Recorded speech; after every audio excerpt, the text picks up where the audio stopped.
Hi, my name is Sheila Corona. Welcome to Sassy Seer Sheila and New Light Streaming Love, as this will be seen on both channels. And I'd just like to start here by saying I have tried for the last 2 days, today will be the third day, to record this one in particular. And if it doesn't work for this one today, I'm going to try another one. There were two of Jason's writings that he asked me to record. Jason doesn't often ask me to record particular essays. He knows that the way I do this is what I feel drawn or nudged to record is what gets recorded. So I'm finding it kind of interesting that in trying to record for him because he asked me to. I am at each one of these recordings, as soon as I began to read the essay, I started coughing. Now, I was trying to practice not using the oxygen. And in all of those cases, I did put the oxygen back on, thinking that was the problem. Today, I'm going to start with the oxygen on. And if this happens again today, then I really can only conclude that what I have been led to feel is correct. I've come to feel that by following my nudges and recording his essays as I feel nudged to do, it is because that my psyche is ready to take in what it is he is offering me. Now, I have nothing but my own thoughts to go on that, um, but I find it really very interesting that these two, of course, I saw them when he asked me to record them. I haven't really been on social media much at all of late. And there are loads of reasons for that. And I may be doing a standalone vlog about that. And just to, depends on how it goes here. It might be right away. But I am aware too, today is Wednesday, August the 12th, and we are under a solar eclipse today. And according to a couple of astrologers, because I really haven't been nudged to listen to much of that until just yesterday, um, there are big changes afoot for all. And then when I was nudged to take a look at my own natal chart in relation to this eclipse. Now, unfortunately, I'm not an astrologer and I really don't know what it is I'm looking at. However, I cannot unsee that my DC line is exactly on the eclipse mark. The eclipse is happening at 20 degrees of Leo, and my ascendant is 20 degrees of Aquarius, and my descending coli is at 20 degrees of Leo. They are directly opposite of each other on the zodiacal wheel. So, exactly what that means or what it could mean for me, I have no idea. If there's a astrologer out there that would love to come and have a chat with me about my chart, boy, would I love to have that happen. So reach out to me, consciousconversationcentral@gmail.com. Without further ado, let's get right into this The Chains of Capitalism by Jason Gray. The first chains were easy to recognize. They were made of iron. They had locks. They left marks. Modern chains are different. They arrive as agreements, payments, interest rates, mortgages, credit scores, terms of service, performance targets, algorithms, rent, insurance, debt. They arrive quietly enough that we rarely call them chains at all. And I want to pause here to say that I am being shown right now as I read that in my mid to late 20s, I attended a customer service seminar as I was a customer service manager for a very large call center. And one of the things this older gentleman was not shy at all about explaining to us was that we lived in a time where we were under golden handcuffs, is what he called them. And it is exactly what Jason is referring to here. And I couldn't see what he was alluding to then because, I live in the United States of America, the home of the brave, the land of the free. No, land of the free, home of the brave. And could not see that I was indeed living under golden handcuffs and actually was considered a debt slave. I can see it now, though. I can tell you that. So they arrive quietly enough that we rarely call them chains at all. We call them adulthood. We call them responsibility. We call them the economy. We call them success. We call them freedom. That is the greatest achievement of the machine. It convinced us that participation and freedom were the same thing. You are free to choose your career, but you must earn enough to survive. You are free to leave your job, but the rent remains due. You are free to refuse debt, but education, transportation, and housing become substantially harder to obtain. You are free to stop working, but food does not become free because you are tired. You are free to reject consumerism, but you still exist inside an economy that has placed a price on nearly every requirement of physical existence. Too true. So yes, you are free. Quote, freedom becomes a complicated word when almost every available road eventually reaches a payment terminal. And the deeper we examine the architecture, the more uncomfortable the question becomes. Did we build an economy to serve human civilization, or did we slowly reorganize human civilization to serve the economy?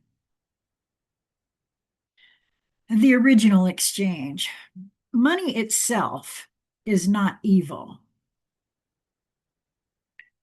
I'm not sure I would agree on that. That's a matter of perspective.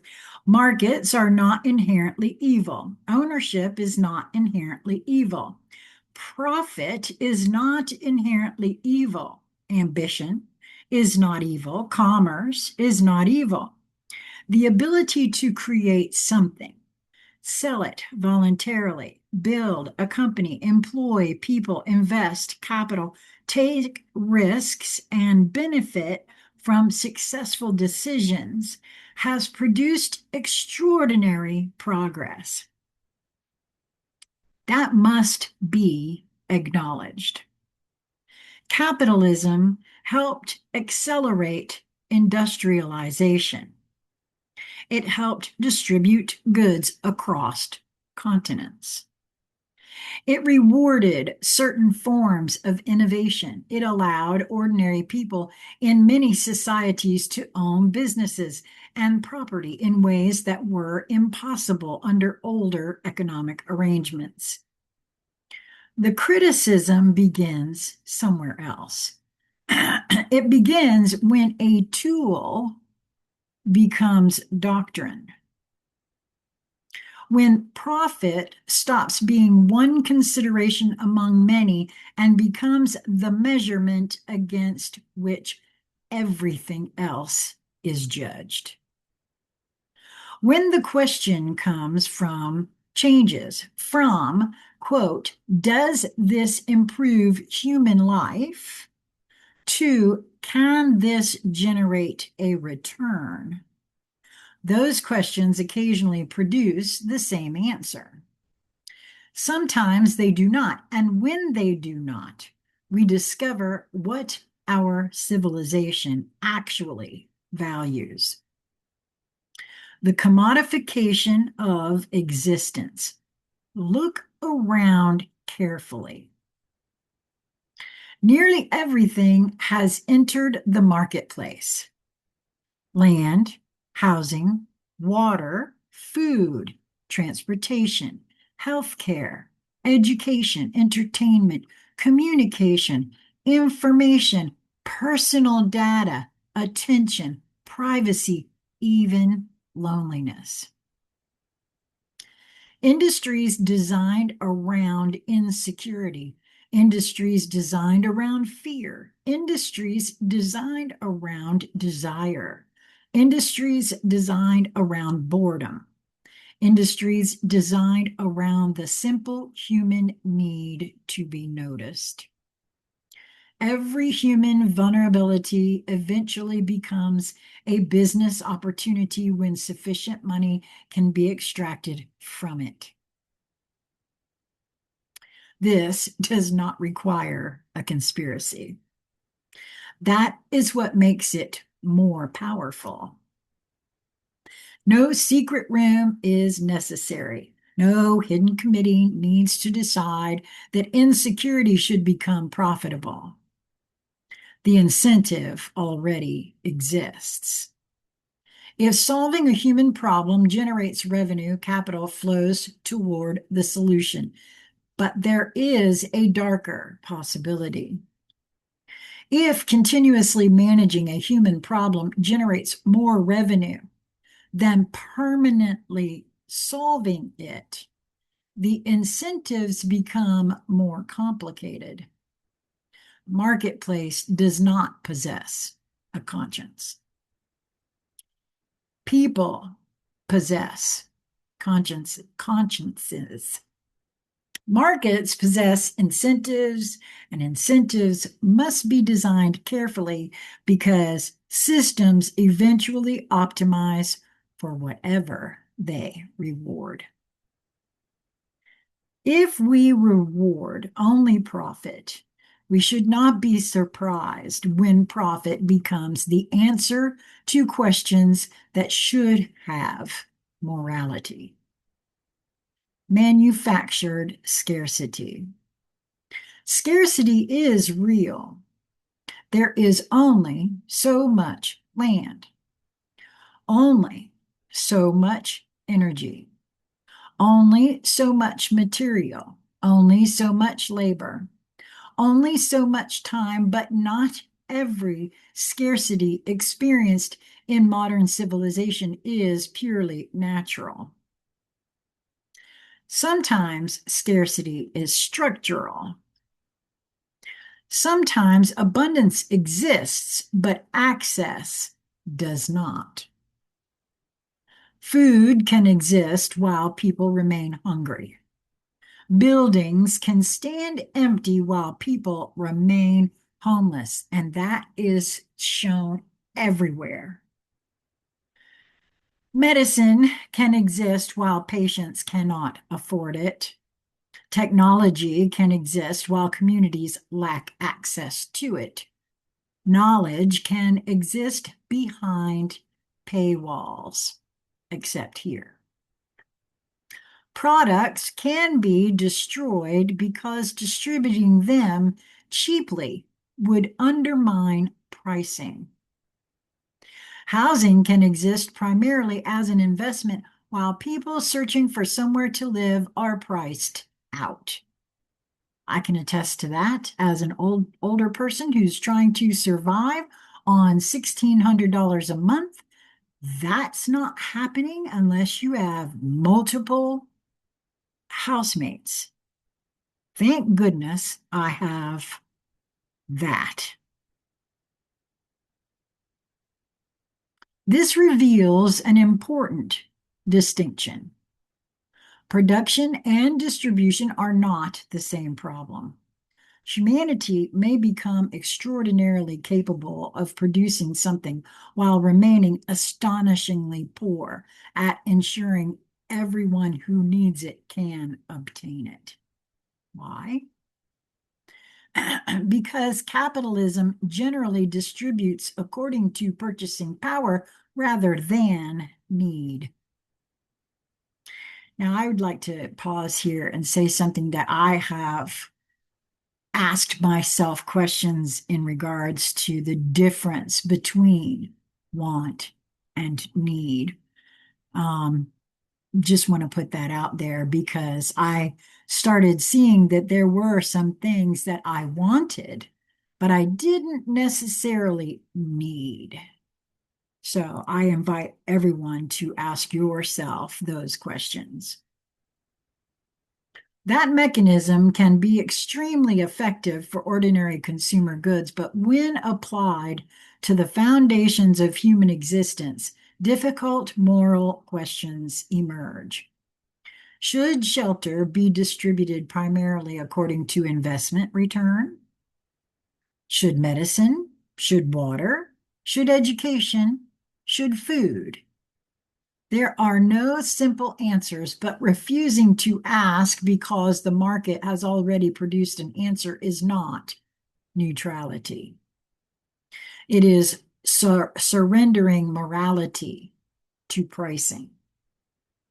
Housing became something other than home.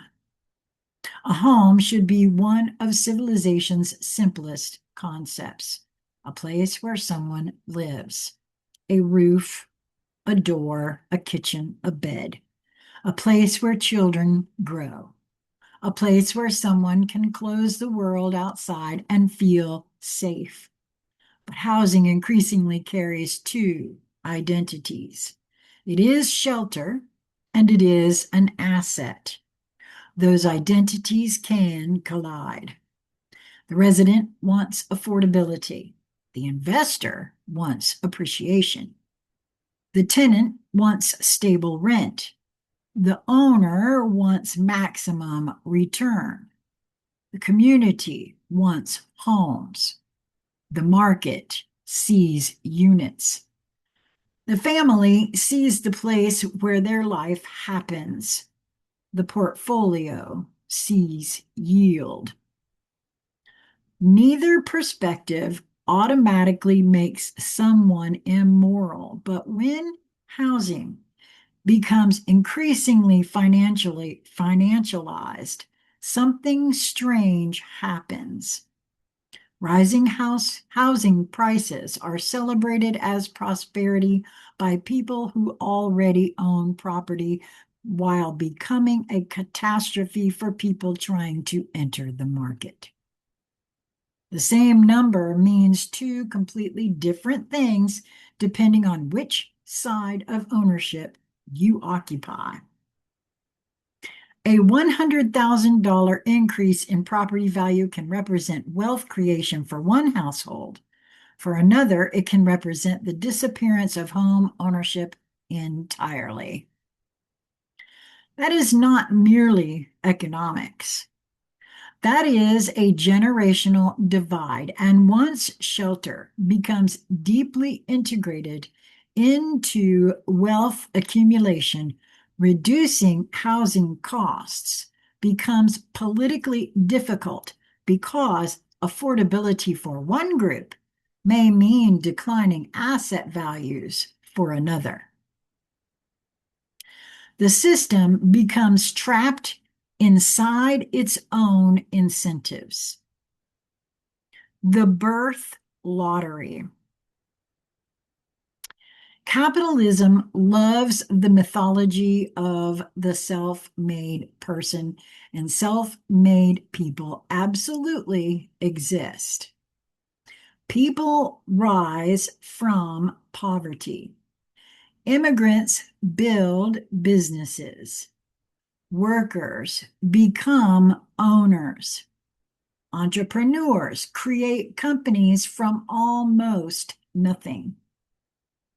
People overcome enormous disadvantages through discipline, intelligence, courage, luck, and relentless effort.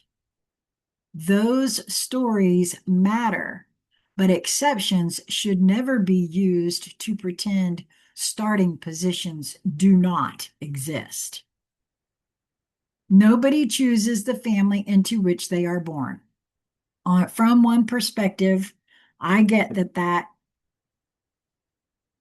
looks true. I personally don't feel that way.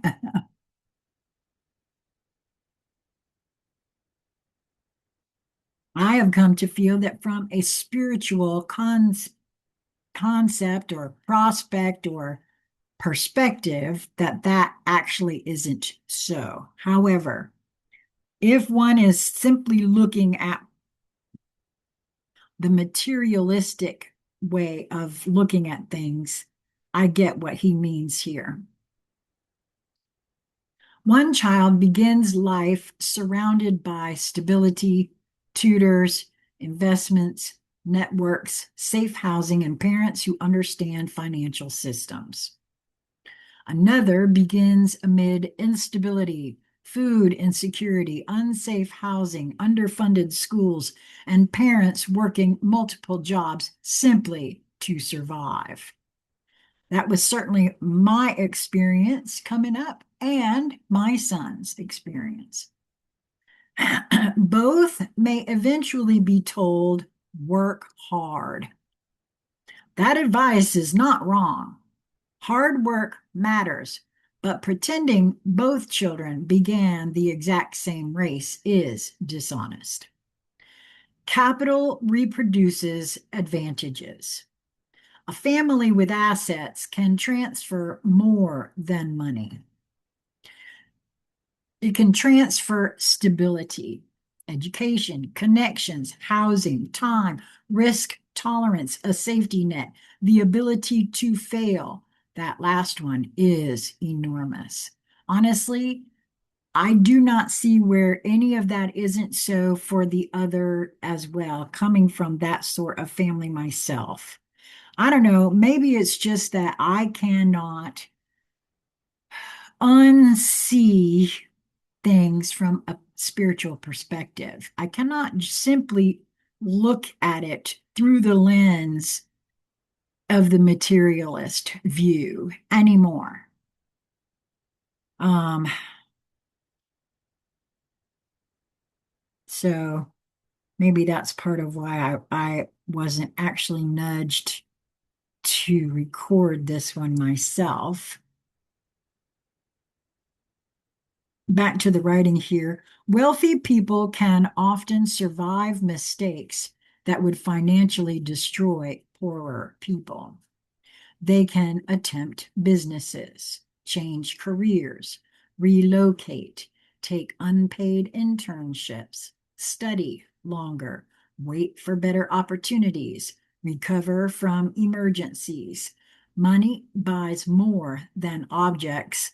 Money buys room for error. I would imagine that is true, although I made plenty of errors in my day. There was plenty of room for error, if error. Well, see, and again, I kind of feel like for me at 65, I look back over my life and see where every one of those errors served a very specific purpose. And it was for my benefit in the long run, not something I thought of as my benefit as it was taking place, but for my benefit in the long run. So back to the writing here. Money buys room for error. Poverty removes that room. It sure didn't remove that room for me because I made plenty of errors. One broken vehicle, one missed paycheck, one emergency, one rent increase, one unexpected expense, and suddenly the entire structure begins collapsing. That's all very true stuff, as has happened to me on more than one occasion. And for me, I feel as though that's when I got to find out exactly what I was made of. Then society looks at the person beneath the rubble and asks why they did not make better choices. Well, that's society's problem, not mine. And they are free to think whatever they like about me. They're going to anyway. Trust me, they did. So, poverty can charge interest. One of capitalism's cruelest paradoxes is that having less money can make life more expensive. Now, I know that that's true on a lot of levels. However, you also cannot get blood from a stone. So I've said that to more than one bill collector in my lifetime. I have a set of dishes in the kitchen. Would you like those? Because that's all I got to give you. One of capitalism's cruelest paradoxes is that having less money can make life more expensive. The person with cash buys outright. The person without cash finances. The person with savings absorbs an emergency. The person without savings borrows. The person with secure housing can plan years ahead. The person facing eviction plans until Friday. The person with reliable transportation takes the better job farther away. The person without it takes whatever is reachable. The wealthy purchase quality once. The poor may repeatedly purchase whatever they can afford today. This is true. I've been there. I'm still there, actually. And I get exactly what he's saying. This creates a poverty premium, interests, fees, penalties, higher borrowing costs, less negotiating power, fewer choices. Scarcity consumes mental bandwidth as well. It is difficult to construct a 10-year financial strategy while worrying about surviving the next 10 days. Again, for me, I maintain I am one strong somebody, very resourceful too. And it is exactly because of those incidences. So I look at this quite differently than I guess many would. Then we make another mistake. We interpret the consequences of scarcity as evidence of character. We call the wealthy disciplined. We call the poor irresponsible. Sometimes those descriptions may fit individuals, but often they do not. A bank balance is not a psychological profile. Debt is future labor already sold. And I got news for everybody who thinks because you got a pocket full of debt notes because that's exactly what that is. So don't think that's very deceiving and misleading as well. Debt is neither automatically good nor bad. Debt can create opportunity. It can finance homes, education, infrastructure, businesses, equipment, innovation. Debt contains something psychologically profound. Debt allows the present to make claims against the future. Take a 30-year mortgage. Don't get me started on that. That agreement reaches into decades that have not happened yet. It reaches toward birthdays that have not occurred, mornings you have not awakened to, jobs you have not worked, paychecks you have not earned. It says part of your future labor is already spoken for. Then add the vehicle, the credit cards, education, lines of credit, financing, insurance, taxes, utilities. The worker wakes on the first day of the month, and enormous portions of income that have not yet been earned already have destinations.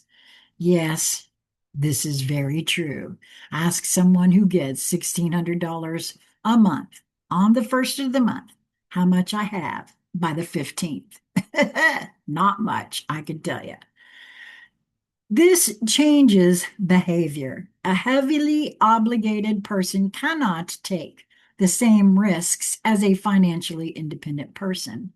They cannot easily tell the employer to go to hell. Oh, yes, they can, because I have on more than one occasion. And that is possibly the beauty of it for me, having been poor all my life. Okay, what of it? Easy come, easy go. And I know that to be true. I don't know, just my perspective. Everybody has theirs, but certainly that's mine. They cannot easily tell the employer to go to hell. Oh, I can and I have on more than one occasion. They cannot easily walk away. They cannot easily stop. The chains require no guard. The calendar performs the job. The bills know where you live. Well, that's true. The attention economy. Capitalism discovered a resource more intimate than labor, attention. For centuries, companies primarily wanted your money. Now, businesses first want your eyes, your time, your clicks, your habits, your preferences, your emotional reactions, your location, your social network, your browsing patterns, your hesitation, your curiosity, your anger, your fear, your loneliness. Your attention can be captured, measured, predicted, and monetized, and this changed the architecture of everyday life. The competition is no longer merely between products. It is between everything trying to occupy your mind. A notification competes with your child. A video competes with sleep. An advertisement competes with silence. A platform competes with your ability to become bored. And right here is why you haven't seen me a lot, I think, because I'm being shown in this very moment. That is partly why I haven't been nudged. I haven't been nudged to look at social media, to do much of anything. I have been watching a few videos, but for the most part, I sit here in silence and in contemplation of late. And I don't even really, it's been more of I don't know where I am or what I'm doing for hours, it seems. An algorithm competes with your own intention, and because engagement has economic value, the system naturally learns what keeps people engaged. And I know that's true because as a YouTuber, I don't really understand all the reports that YouTubers do have access to, but they know. And I'm aware that folks don't stay to the end of videos for the most part, which I don't know. If you're nudged to look at a video, why not stay to the end? I don't know what that is, but apparently that is part of what's the truth there. And so The system naturally learns what keeps people engaged, not necessarily what makes them wiser, not necessarily what makes them happier, not necessarily what makes society healthier, what keeps them looking.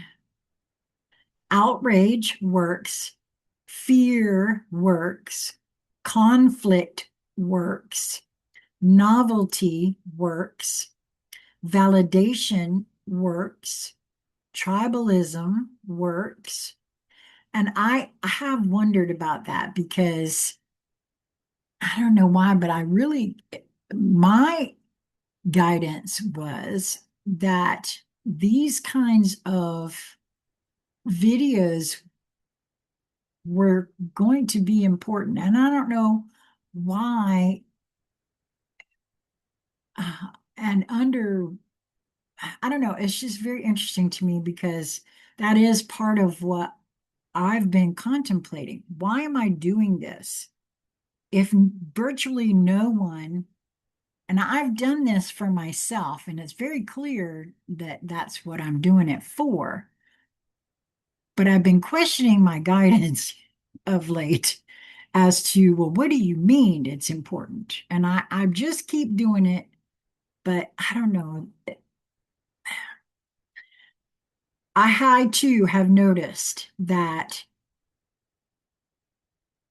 videos that talk about things that are in these categories outperform other videos by long shots.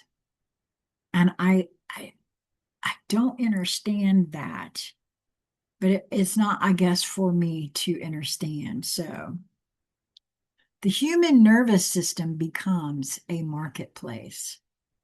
This is one of the strangest developments in economic history. Corporations discovered how to extract value from moments that once belonged entirely to us. Waiting for a bus, standing in line, lying in bed, eating breakfast, walking down the street, sitting alone. Silence itself became economically contested territory. You are not always the customer. There is an old warning about free digital services. If you are not paying for the product, you may be part of the product, but even that description is incomplete. You can simultaneously be the user, customer, producer, and commodity. And I realize that's true right now.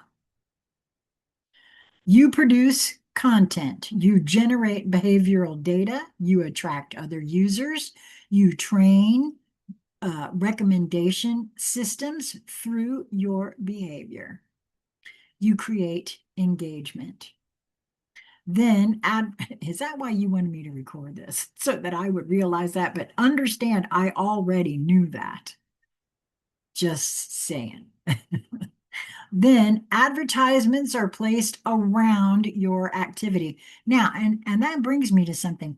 This is a non-monetized channel. I will never, ever, ever consent to my channel being monetized. From my understanding, there should be no advertisements around my videos or during my videos. You'll have to let me know if you see some, because I'm not getting any kind of kickback from YouTube or any other uh, kind of thing. And I don't, that's the whole point, is for it not to be monetized. So, um, then advertisements are placed around your activity. You perform economically valuable actions without thinking of them as labor. This does not mean digital platforms are inherently malicious. They provide extraordinary tools. They connect families. They democratize publishing. They allow independent creators to reach audiences once accessible only through enormous media corporations, which is very true. They preserve communities across continents. But every powerful technology contains an incentive structure, and when attention becomes revenue, there will always be pressure to capture more attention. And again, that is why nothing I do will ever be monetized, because I do not want there to be a tit for tat situation between you and me. If you want to chat with me, you want to have a conversation with me, I don't want that to be in some way monetized, or it just, I don't know. And anyway, uh, the question becomes, quote, how much of the human mind should be available for commercial extraction? The factory moved inside the head. Industrial capitalism organized bodies.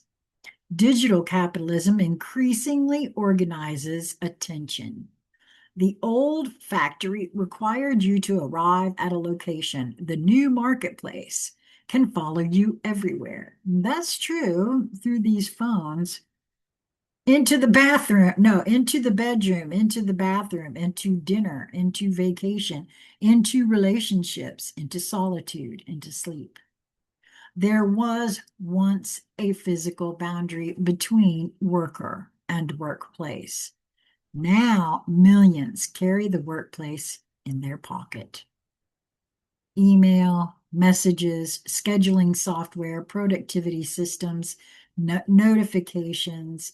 The office became portable, and portability was advertised as freedom. That is so true, because I remember when they started first advertising all of that as freedom. Sometimes it is, but freedom to work anywhere can quietly become an expectation to work everywhere. We became more connected. Then we became more reachable. Then reachability became availability. Then availability became expectation, and eventually silence began feeling like disobedience. Planned obsolescence. Another contradiction appears when an economy requires continuous consumption. What happens when companies make products that last too long? A washing machine lasting 40 years is wonderful for the owner. A washing machine, no, I just read that.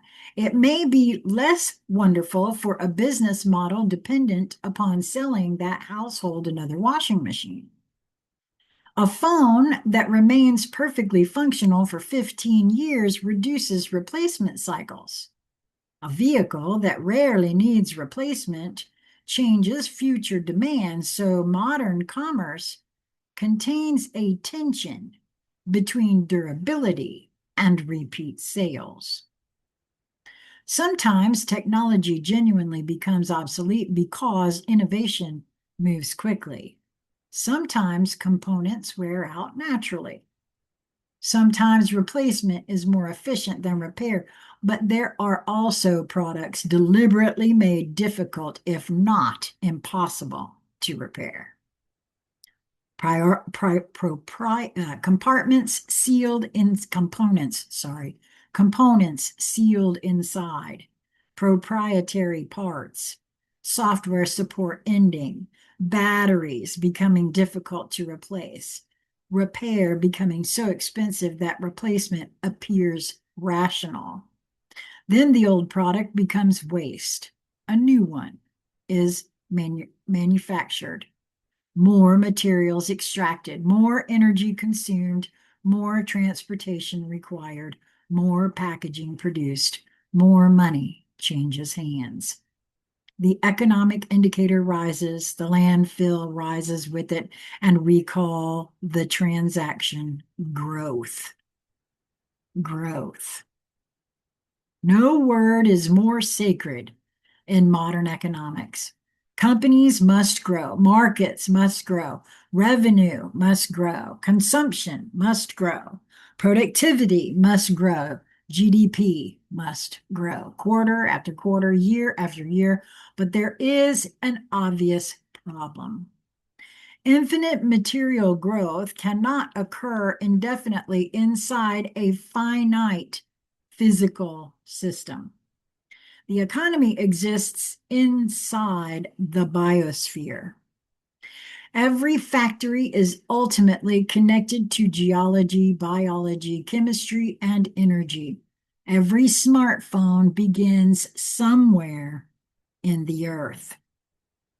Every vehicle, every road, every battery, every server, every cable, every plastic package, everything physical originates in physical resources. The economy can become more efficient. It can recycle, it can dematerialize certain services, it can transition towards renewable energy, which, I'm sorry, is quite the joke in and of itself. Do some research on that and you'll see that that is not even so. It can design circular production systems. Technology can dramatically reduce environmental impact, but physics cannot be negotiated with.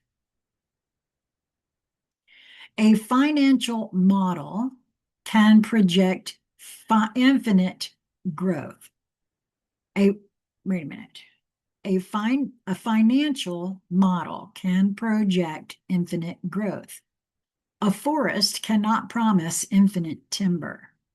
A fish population cannot guarantee infinite extraction.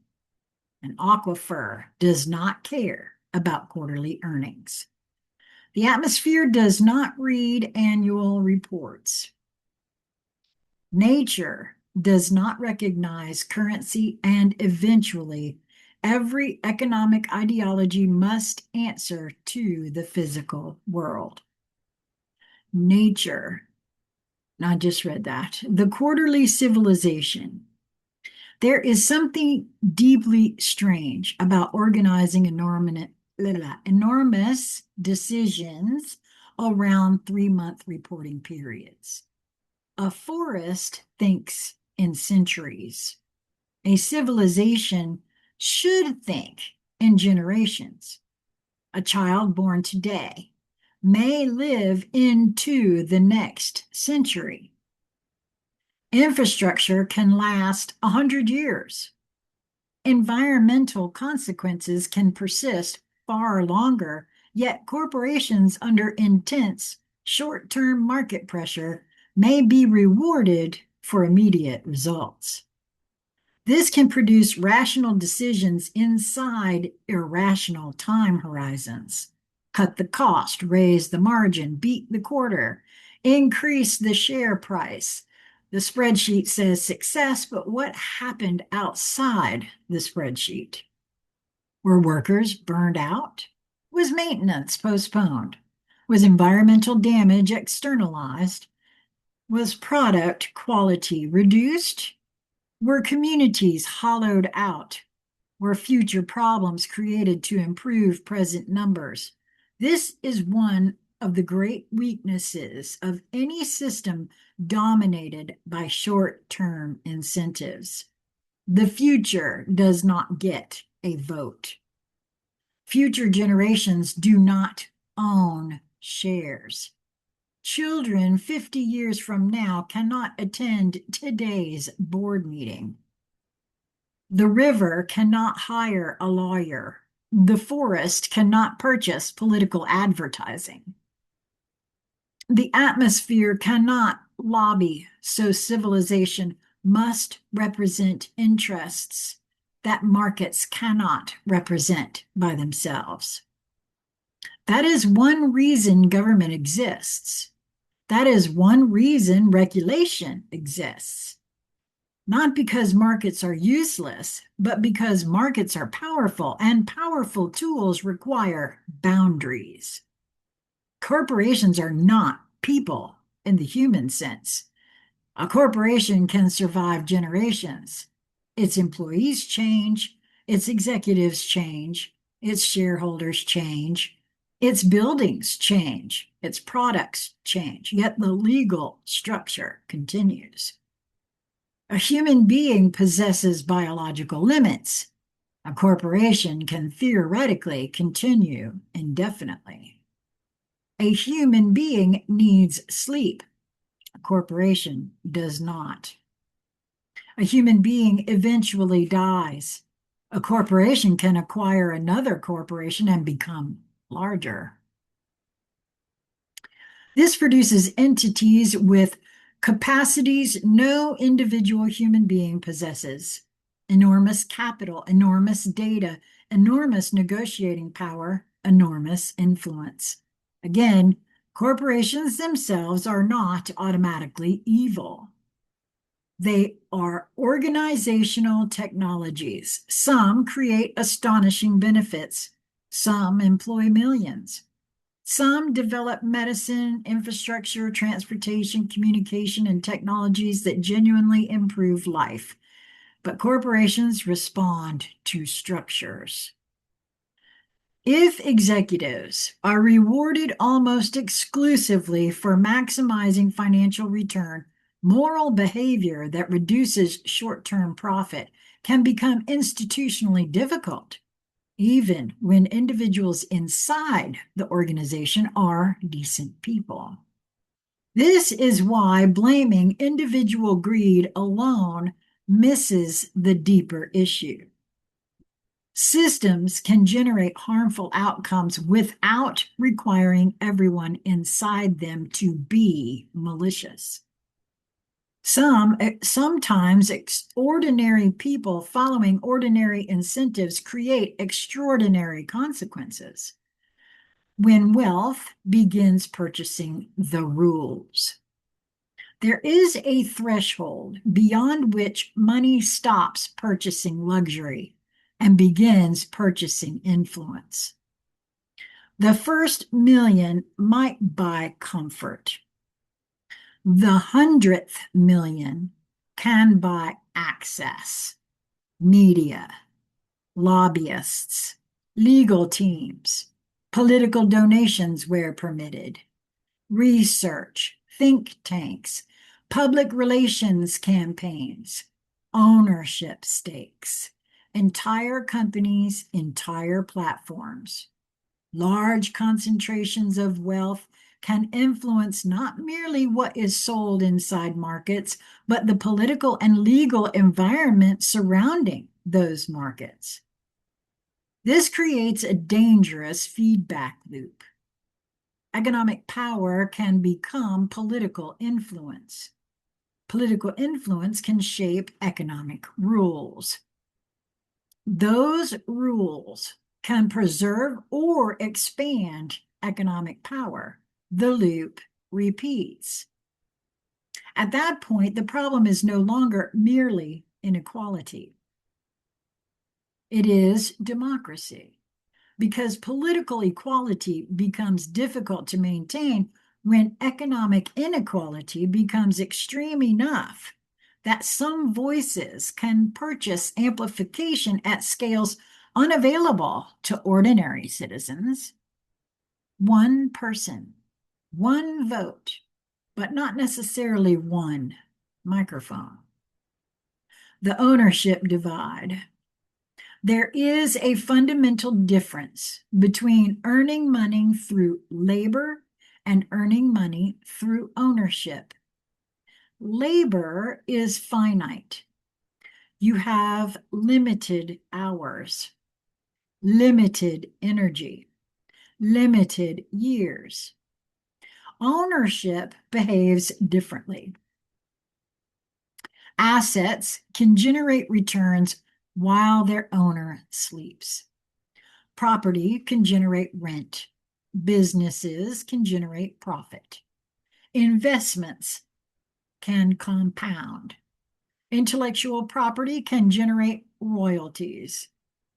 Machines can operate. Software can scale. Capital can reproduce capital. This does not make ownership immoral. ownership, and investment are essential parts of modern economies. But it creates an enormous structural difference between people who primarily live by selling time and people whose assets generate income independently of their time. A worker has 24 hours. A portfolio does not. That difference becomes especially important across generations. The child inheriting productive assets begins with something far more powerful than money. They inherit a mechanism capable of producing additional money. The child inheriting nothing begins by selling time. This is why wealth inequality can compound. Not because every wealthy person is corrupt, not because every poor person is exploited, but multiplication works differently from addition. Wages often add. Capital can compound. Then came the machine. For most of industrial capitalism, there was an implicit bargain. Capital needed labor. Factories needed workers. Warehouses needed workers. Offices needed workers. Stores needed workers.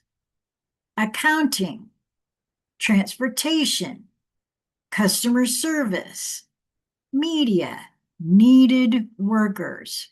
Human beings were expensive, imperfect, and absolutely necessary. Then automation improved, robotics improved, software improved, algorithms improved, artificial intelligence improved, and a question began forming that humanity has not yet fully confronted. What happens when capital requires dramatically less labor? For centuries, we worried about exploitation.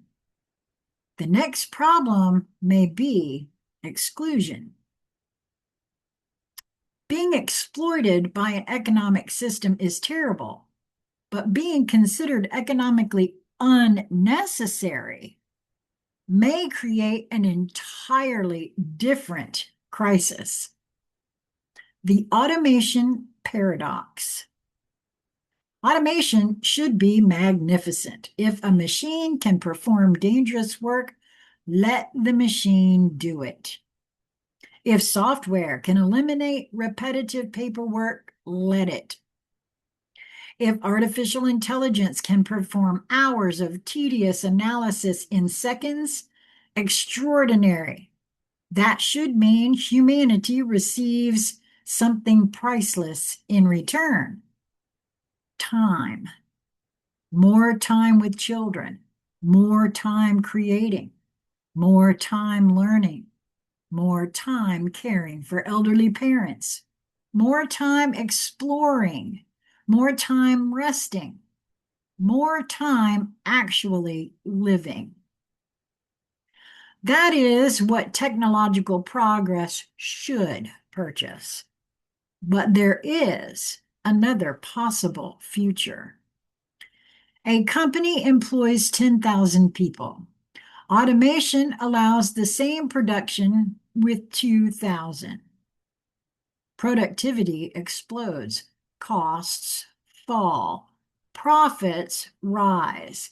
8,000 people lose their incomes. The company became more efficient. The economy became more productive.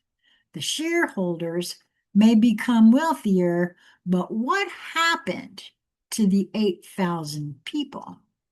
Well, living where I do, where this very thing happened, I can tell you what my answer would be to this because I've already lived through this in my lifetime 3 times, 3 full times that has happened to myself. Wow. Our traditional answer has always been they will find different work. Yes, that is correct. Historically, technological revolutions have indeed destroyed occupations while creating others, but artificial intelligence introduces a profound uncertainty because it is not automating only muscle. It is beginning to automate portions of cognition. Ask anybody trying to get through to a customer service representative, a live agent, so that you can actually talk to somebody. Not many places are allowing that. And if they do, you got to go through hoop. I spent 4 days on trying to get my information with my phone figured out with Verizon. 4 full days, 2 trips to their physical store, and more than 12 hours on the phone with AI and finally live people. Ugh. It is beginning to automate portions of cognition, writing, programming, design, translation, administration, analysis, customer service, research, scheduling, planning, pattern recognition, even portions of creative work. The question is whether every job disappears. That is unlikely. The question is whether enough economically valuable tasks can be automated quickly enough to destabilize the relationship between labor and income.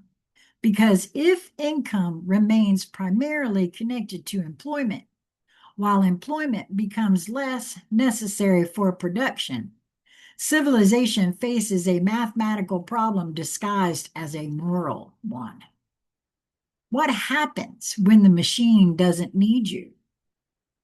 Well, I know what they're calling it in Canada, my friend, because I saw a video this week that talks about it. What is that? Mechanically assisted death? Or no, medically assisted death. MAD. Isn't that interesting? What happens when the machine doesn't need you? Imagine a highly automated economy. Factories operate largely autonomously. Vehicles move goods automatically. Warehouses are robotic. Algorithms perform administrative work. Artificial intelligence handles enormous portions of information processing. Agriculture requires fewer workers. Energy systems become increasingly automated.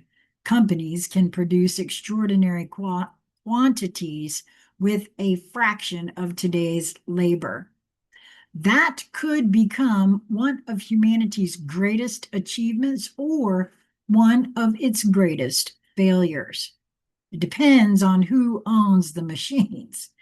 If productive technology is broadly beneficial, automation can liberate civilization. If productive technology becomes concentrated among relatively few owners, while everyone else still requires wages to purchase necessities, automation can produce extraordinary abundance alongside extraordinary insecurity. The shelves can be full, the factories can be productive, the economy can be technologically magnificent, and millions could still lack purchasing power. This reveals something fundamental. The ultimate purpose of production cannot simply be production. The purpose must be human flourishing. Otherwise, we could create a civilization capable of producing everything while leaving enormous numbers of people unable to afford anything. That would not be technological failure. It would be institutional failure. And honestly, I really kind of feel like this is already happening. Because how many people do you know that are surviving on credit well beyond their means? I know a few. The final commodity, the first capitalism monetized labor, then land, then mass consumption, then credit, then attention, then data, then behavior. Now we approach something even more intimate: prediction. The ability to anticipate what you may want before you know you want it. Wow. Algorithms can learn patterns across enormous populations: what people purchase, what they watch, where they stop scrolling, what makes them angry, what keeps them engaged, what makes them leave, what brings them back. The marketplace becomes increasingly capable not merely of responding to desire, but shaping it. And this raises a question much larger than advertising.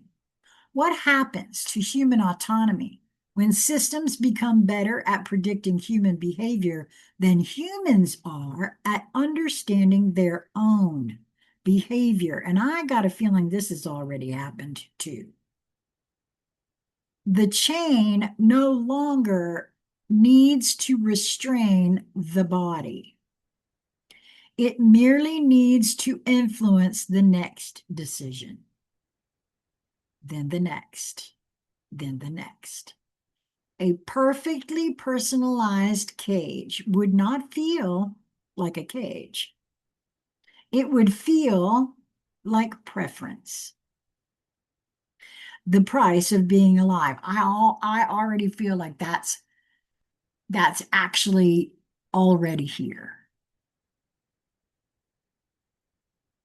And it has been for quite some time. The price of being alive.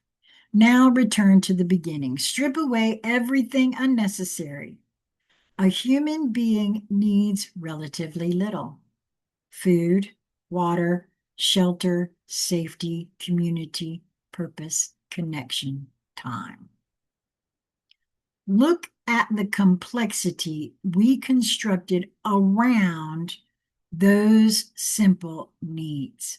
30-year mortgages to obtain shelter, decades of employment to maintain access to necessities, debt to receive education, insurance against catastrophe, credit scores to determine trustworthiness, algorithms competing for attention, advertising manufacturing dissatisfaction, products designed around replacement cycles, assets concentrating across generations, technology increasing productivity while insecurity persists.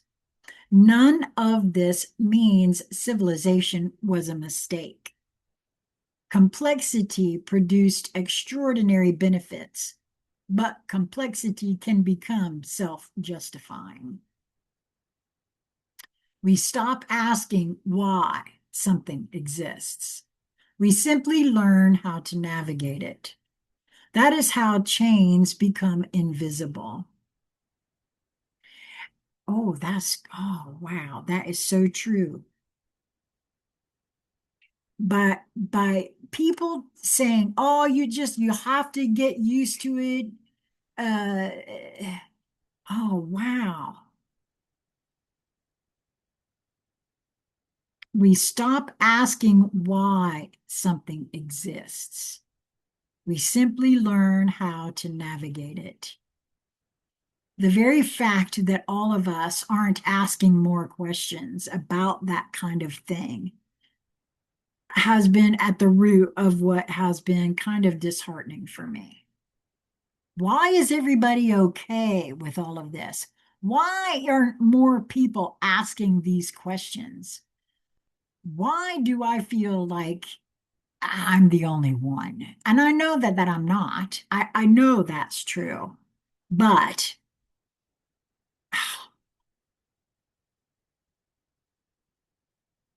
we simply learn how to navigate it. That is how chains become invisible. The system does not hate you. This matters. The machine does not hate you. Capitalism is not a conscious creature sitting somewhere plotting against humanity. And that is not only is it a true statement, but it's something really to take in, because I feel like we are at a horrifically dangerous point right now where this whole thing about socialism and it's doing something that and most it's coming mostly from young ones who really do not understand what it is that they are saying. Just because you put the word democratic in front of the word socialism does not make it any different. Socialism slash communism is all the same thing. It's one step closer to tyranny. It sounds good. It sounds like sharing and everybody sharing with everybody else, but that is not historically what happens. Capitalism is not a conscious creature sitting somewhere plotting against humanity. There is no single villain operating the entire structure. That explanation would actually be comforting because villains can be removed. The truth is much harder. Systems can create outcomes nobody individually intended. Millions of people making rational decisions inside existing incentives can collectively produce irrational results. A landlord raises rents because costs increased. A corporation reduces labor because competitors automated. A consumer buys cheaper products because wages are tight. A factory cuts costs because consumers demand lower prices. An investor demands returns because retirement depends upon investments. A politician pursues growth because voters fear unemployment. Every individual decision can appear understandable. Together, they can create a machine no individual controls. That is why screaming at individual people will never be enough. You have to examine the architecture, the incentives, the rules, the feedback loops, the measurements.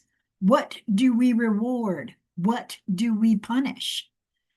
What do we subsidize? What do we tax? What do we protect? What do we allow to become privately owned? What do we insist belongs to everyone? Those questions determine civilization far more than slogans do. Capitalism is not a law of physics. The most important thing to remember is this: economic systems are human inventions. Money is invented. Corporations are invented.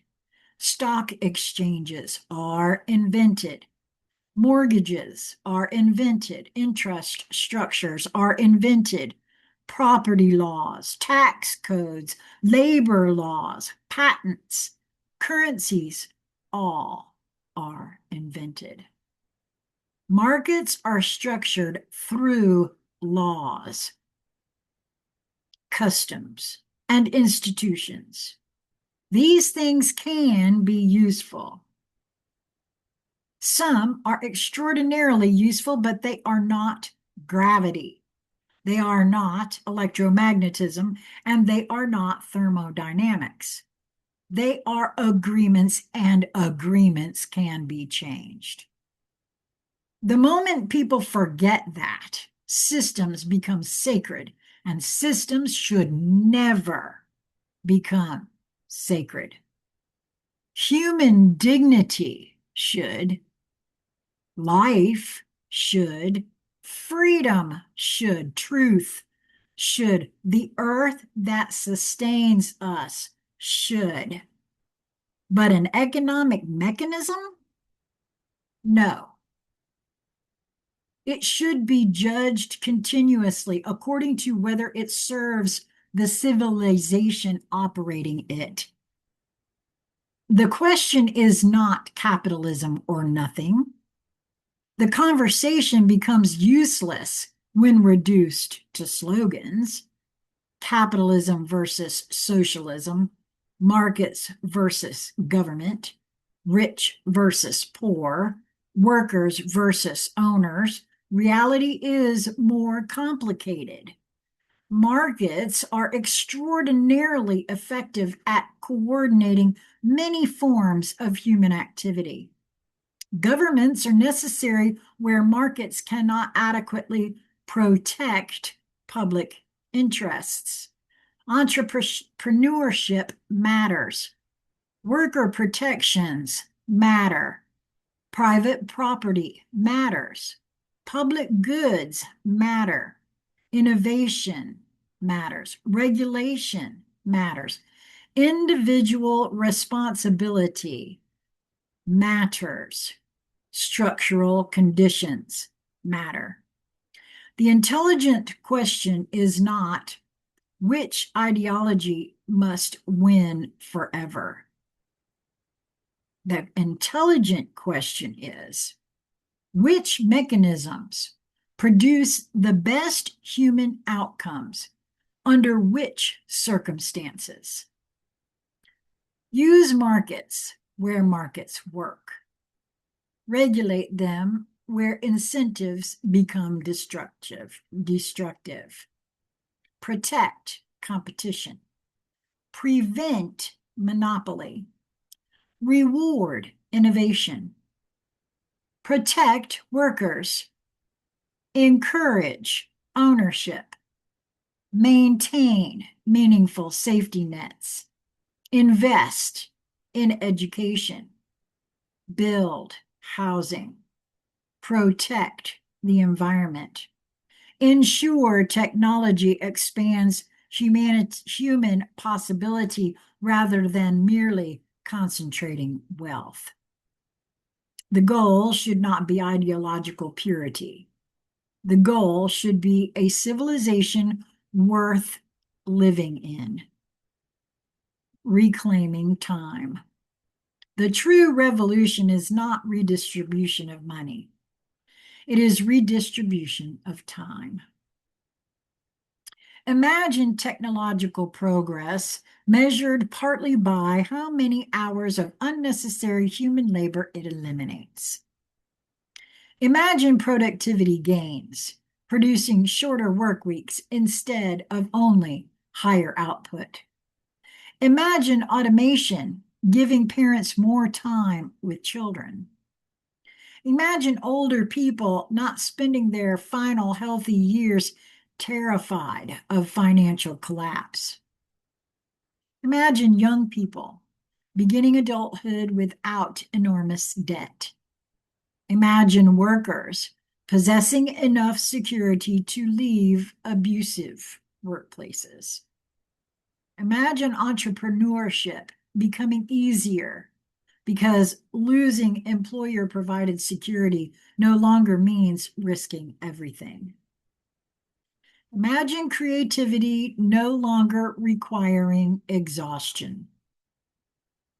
Imagine a civilization where technological abundance translates into human time. Time is the one resource no billionaire can manufacture. Everyone receives the same 24 hours. No one knows how many remain, and yet we constructed an economic system that routinely encourages people to exchange enormous portions of those hours for objects intended to compensate them for having lost the hours. That is the loop. Work more, earn more, buy more, recover from working more, then work more to pay for what you bought. Repeat until the years disappear. Enough.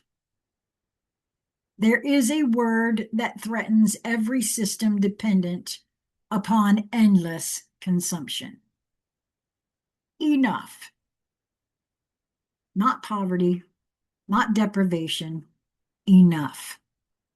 Enough house, enough clothing, clothing, enough technology, enough status, enough approval, enough upgrades, enough comparison, enough accumulation.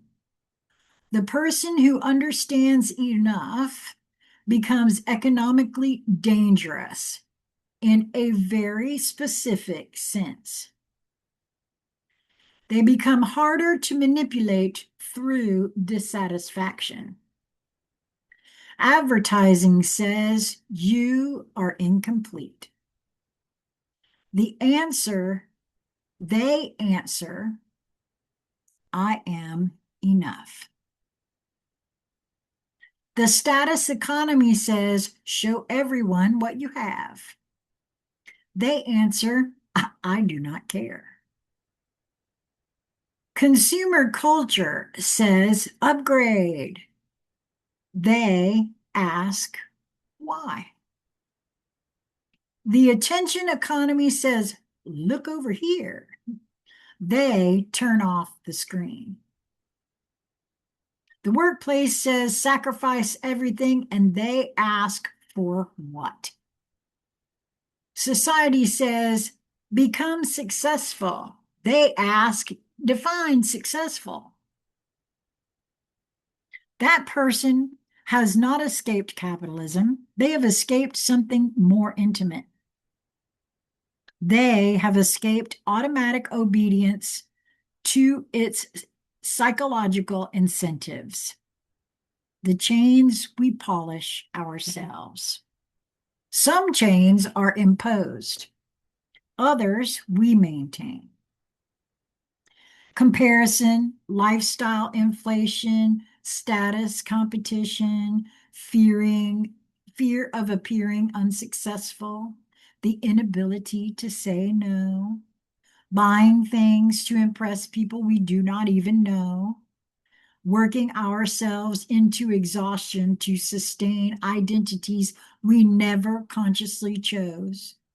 Nobody forces all of that upon us.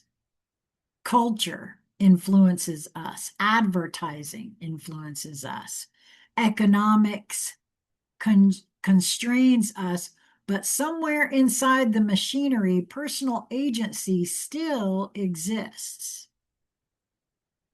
That matters because structural criticism without personal responsibility becomes another prison. We can demand better systems while examining our own participation.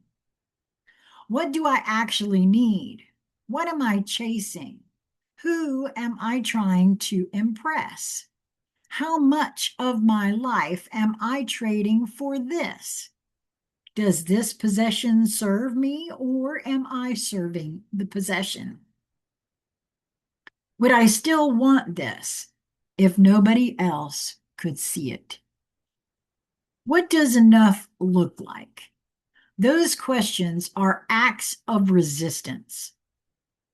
When the machine stops needing us. Now we arrive at the edge. For most of history, human beings were necessary to production. Our bodies powered agriculture. Our hands powered factories.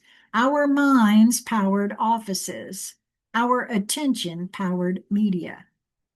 Our consumption powered markets. But the coming technological transformation forces a new question.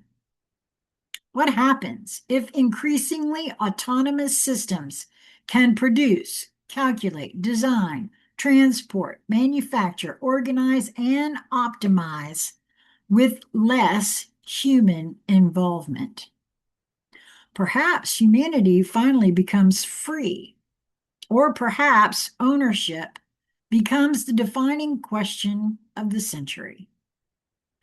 If machines produce the wealth, whoever owns the machines possesses enormous leverage over how that wealth is distributed. This is not science fiction anymore. It is an economic question emerging in real time. The danger is not that machines become evil.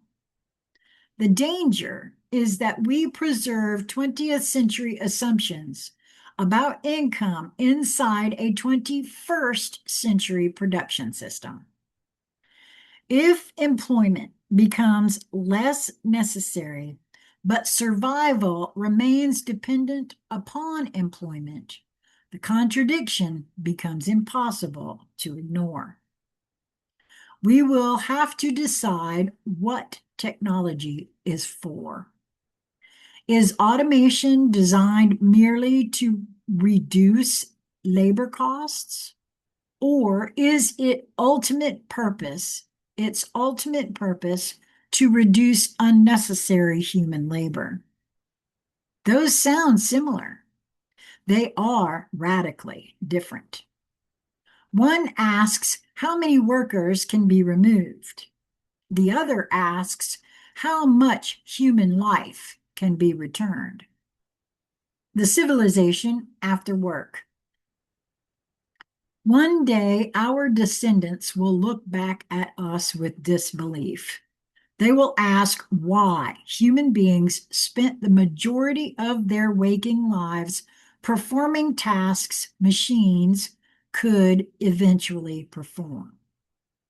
They will struggle to understand why access to food and shelter depended so heavily upon employment even after production became highly automated. Perhaps the opposite happens. Perhaps they look back at this moment as the last period before ownership became so concentrated that meaningful economic mobility collapsed. Both futures are possible. Technology does not determine morality, we do. Artificial intelligence does not determine distribution, we do. Automation does not decide who benefits. Institutions do. Laws do. Ownership does. Culture does. Human choices do. Technology magnifies whatever structure receives it. Place extraordinary technology inside humane system and it can magnify freedom. Place extraordinary technology inside a predatory system and it can magnify extraction. Machine is not destiny. It is leverage. What does a human being deserve? Strip away ideology. Strip away political tribes. Strip away economic vocabulary. Ask something simpler. What should an advanced civilization be capable of providing? Should a child be hungry because their parents are poor? Should someone working full-time be able to afford basic shelter? Should illness routinely threaten financial ruin? Should elderly people fear becoming homeless? Should technological progress increase abundance while millions become more insecure? Should people spend 40 years exhausted simply to earn permission to rest when they are old? Should environmental destruction count as prosperity merely because money changed hands during the deconstruction? I'm sorry, the destruction. Should someone possess more wealth than they could spend across hundreds of lifetimes while another human being freezes outside an empty building? These are not purely capitalist questions. These are human questions. Every economic system must answer them, and every answer reveals what the civilization values. The last ledger. Eventually, every economic life reaches the same conclusion. The account closes. The portfolio transfers. The property receives another name. The company continues without you. Someone else sits in your chair. Someone else drives the vehicle. Someone else sleeps in the house. The watch goes into a drawer. The phone becomes obsolete. The clothing disappears. The job posting appears. The machinery continues, and suddenly the numbers that once seemed enormous lose their power. What remains? The life, the people, the memories, the things you built, the people you protected, the promises you kept, the mistakes you admitted, the kindness nobody paid you for, the time you gave when there was nothing to gain, the people who became stronger because you existed.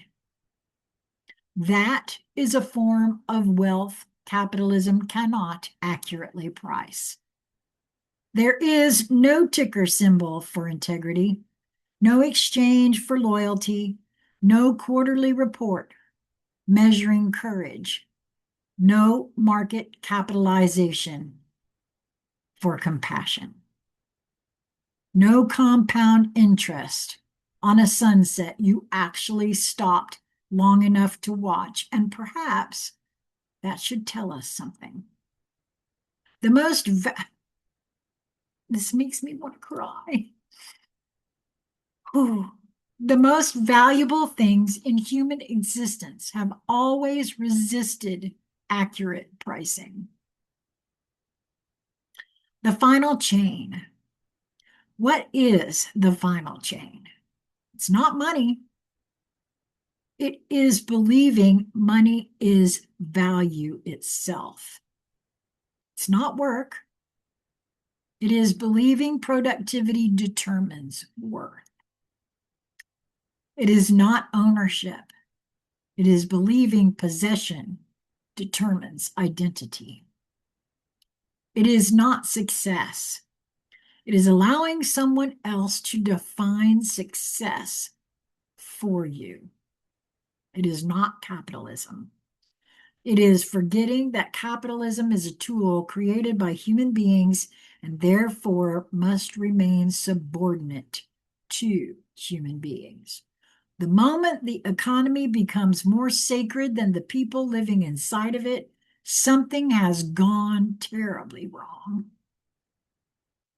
The moment empty houses become excellent investments while human beings sleep outside them, something has gone wrong. The moment machines can save human labor but humans become terrified of being replaced by those machines. Something has gone wrong. The moment productivity reaches unprecedented levels, while ordinary people feel they have less time, less security, and less ownership of their lives, something has gone wrong. Admitting that does not require burning the system down. It requires having enough courage to redesign what no longer serves us. Capitalism is not God. The market is not nature. Money is not morality. Growth is not purpose. Productivity is not identity. Consumption is not happiness. Wealth is not worth. Work is not life. We built these systems because they were supposed to help us organize civilization. We built machines because they were supposed to reduce human burden. We created money because barter was inefficient. I don't know about that one, but we created companies because cooperation could produce things individuals could not. We created markets because decentralized exchange can coordinate enormous complexity. These were tools, brilliant tools, powerful tools, dangerous tools when mistaken for masters. Somewhere along the road toward prosperity, humanity began forgetting which side of the relationship we were supposed to occupy. We began sacrificing health to earn money and then spending money trying to recover health. We sacrificed time to acquire possessions and then purchased conveniences intended to save time. We created technologies capable of reducing labor and then feared them because losing labor meant losing income. We created abundance and maintained scarcity. We created global communication and monetized attention. We created homes and transformed them into financial instruments. We created algorithms to understand human behavior and then handed those algorithms incentives to manipulate it. We created corporations capable of surviving generations and gave them access to resources greater than those possessed by entire communities. We created the machine. Then we climbed inside, then we locked the door. Then eventually we forgot that the key had always been in our pocket. That is the deepest chain of all, forgetting that the system belongs to us. Humanity does not exist to maximize the economy. The economy exists to maximize the possibilities available to humanity. Technology does not exist to make human beings obsolete. It should make unnecessary human suffering obsolete. Automation should not merely remove the worker, it should remove the burden. Prosperity should not mean possessing more objects. It should mean possessing more meaningful choices. Progress should not merely mean producing more.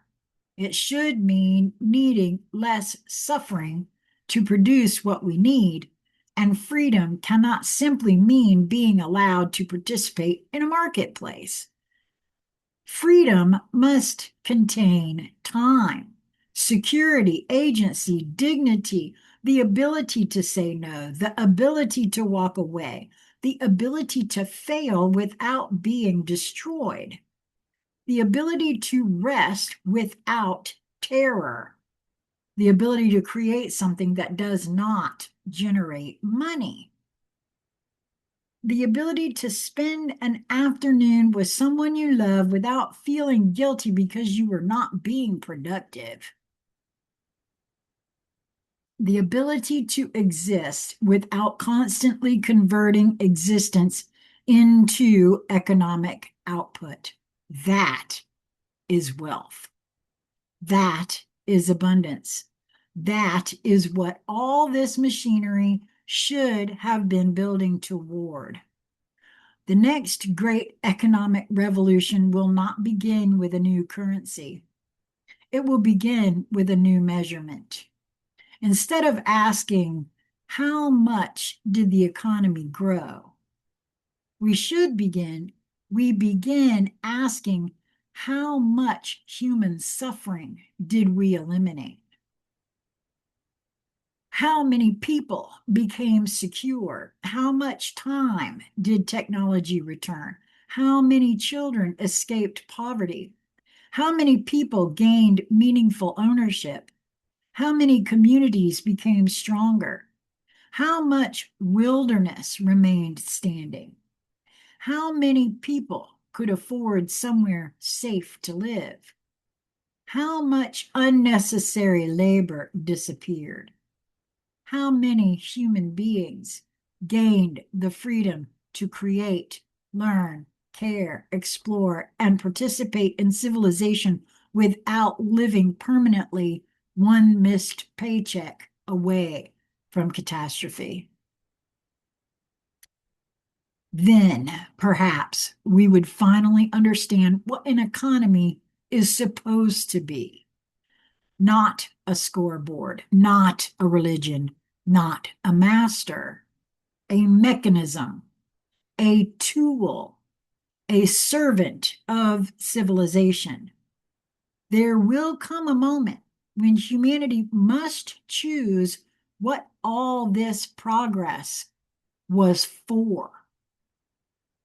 We can build machines capable of doing almost everything and continue demanding that human beings justify their existence economically, or we can recognize the astonishing possibility standing directly in front of us. For the first time in history, technology will eventually become powerful enough to free enormous portions of humanity from labor performed merely because survival demanded it. When that day comes, the question will no longer be whether we possess enough. We will possess abundance beyond anything our ancestors could have imagined. The question will be whether we possess enough wisdom to share the freedom abundance makes possible. The final victory of civilization will not occur when the machine can work without us. It will occur when the machine can work without us and we finally remember how to live without becoming the machine. The chains were never only around our wrists. They were around our understanding of what a human life was supposed to be. Once we see them, once we name them, once we understand that they were built rather than discovered, the most dangerous idea imaginable enters the system. They can be rebuilt differently. The economy is ours. The technology is ours. The future is ours. The machine belongs to humanity. Humanity does not belong to the machine. Jason Gray. Wow. Now, I want to say, you will find a link in the Show More section of this video directly to subscribe to Jason's work. As I said at the beginning of this, I am not always nudged to record all of Jason's work. And he now has several books available on Amazon as well. And also in the link under this, you will find a way, if you have enjoyed this reading of Jason's work and you would like to help support me, there is a way that you can help me. I am currently saving for some new glasses. So if you would like to assist me with that, I would be so grateful to you for that. And you'll find links to do that in the show more section. This one was quite long. I did not expect it to be this long. And I have one more that I had hoped to record today. Now I'm wondering if it might not be till tomorrow. So, with that being said, thank you so much for being here. I hope that you will move toward whatever draws your attention, whatever you are nudged to do, look at, try, be. There's a reason for it, and you will show you what that reason is. Until we meet again, my friends, be well.